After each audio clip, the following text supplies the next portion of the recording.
welcome to the D Struggles YouTube channel. And on this one, we're going to be changing a cam positioning sensor on a 2002 Dodge Durango with the 4.7 liter.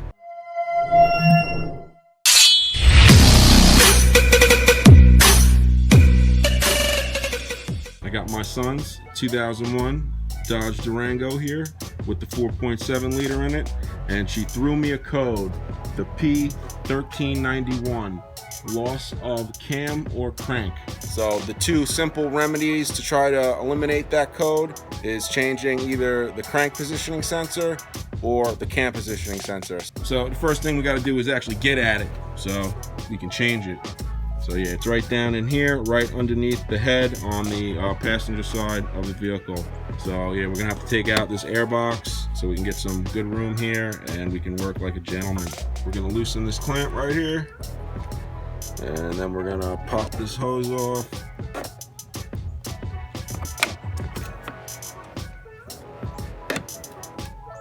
Unclamp the upper part of the airbox.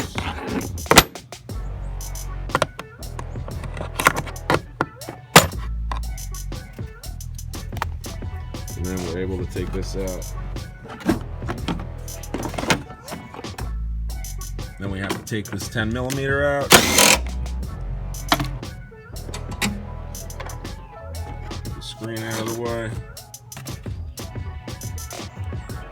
And now there is some kind of plastic clip that holds this down. I mean, you can turn it and it may screw it off, but I found you just grab both sides of the box on each side and give it a yank, it'll pop right up without having to mess with that.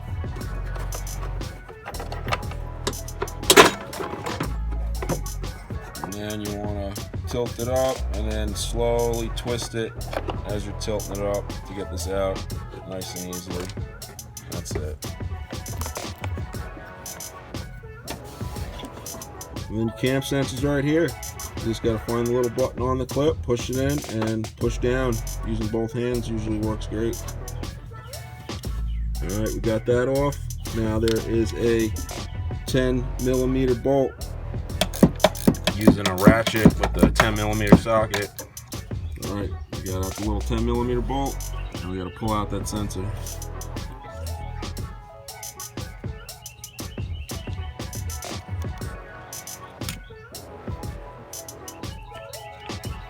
Out fairly easy. Yeah, usually the best method for taking out sensors, the old twist and pull. So I snailed this used one over at the pick and pull. I cleaned it up, got it super cheap.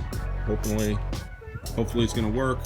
So then you just reinsert your new one the same way you took it out, or your used one. So next we're gonna reinsert the 10mm and snug that up. Then we put the plug back on. Then reinstall the lower part of the airbox by twisting it back in, lining it up with the bolts, and firmly pushing it into place. Reinsert your filter, then put your 10mm nut back on. Reinstall the upper part of the airbox. Be sure to latch it down so it's properly fastened. Put the hose back on and tighten the clamp. Alright, that's how you change a cam positioning sensor on a 4.7 Magnum. If you'd like to help support this channel, all you gotta do is subscribe and hit that like button. Alright y'all, that's it for this one. Peace and love.